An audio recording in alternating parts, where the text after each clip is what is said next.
Ассалаумағалейкум, құрметті көрермен. Ұйқы безін емдеу оңай екенін білесіз бе? Видео басталмастан бұрын арнаға жазылып, лайк басып қойыңыз. Ұйқы безі ауруын мына 4 әдіспен емдеуге болады. Бойыңызда дендеген аурудан 10 күнде құлан таза айығасыз. Егер сіздің ұйқы безіңіз ауырса, оның соңы панкреатитке ұйқы безінің қабынуына ұласады. Ол тез жазылмайды, емді ұзақ уақытты қажет етеді. Бірнеше дәрілердің тізіміне қоса арнайы диетада ұсынылады. Сіздің сүйікті тағамдарыңыздың кейбірінен бас тартқыңыз келмесе, халықтық жолмен дертке дауа табыңыз. Ол үшін мына 4 емді қолдансаңыз болады.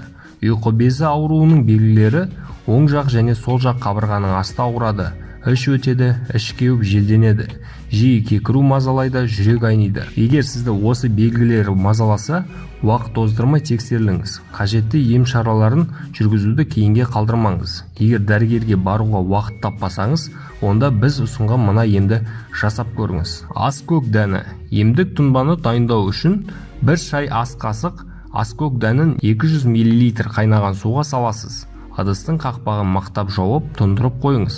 Шамамен 1 сағаттан соң дайын болған тұнбаны сүзіп алып, 1 жұтымнан күні бойы ішесіз. Сұлу ботқасы.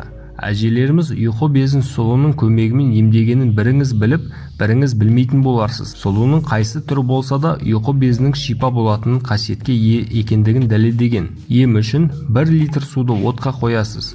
Қайнап шыққан соң жарты кесе сұлы ұнтағын салыңыз. Баяу отта 10-15 минуттай қайнау керек. Белгіленген уақыттан соң отын өшіріп, ыдыстың қақпағын жауып қоясыз. Дайын болған ботқаны таңғы асқа жейсіз. Емді күнде таңертең 1 апта үзбей жүргізесіз.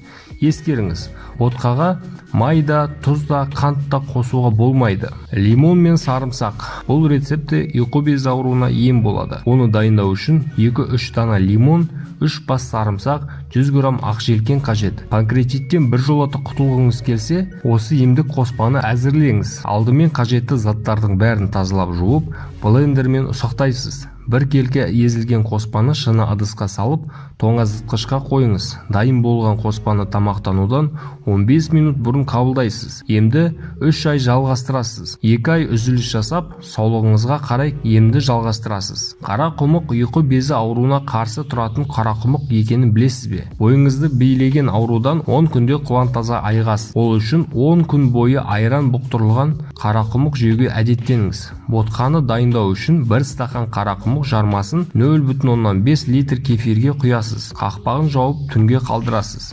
Таңертең жақсылап жиітетілген қара құмықты таңғы асқа жейсіз. Егер тым көп тамақ жеуге үйренбеген болсаңыз, бұл мөлшерді 2-ге бөліп таңертең және кешке жеуге болады. 10 күннен кейін емді тоқтатасыз. Арада 10 күн өткізіп қажет болса, тағы қайталаңыз. Құрметті көрермен, бұл әдісті қолданғаннан кейін 2-3 күнде оң нәтижесін көресіз. Қабырға астының ауырғаны басылып, өзіңізді жайлы сезінесіз. Сонымен қатар, үлкен дәретке де қалыпты барып жүргеніңізді байқайсыз. Әрі теріңіз тегістеліп, бетіңіз тазарады.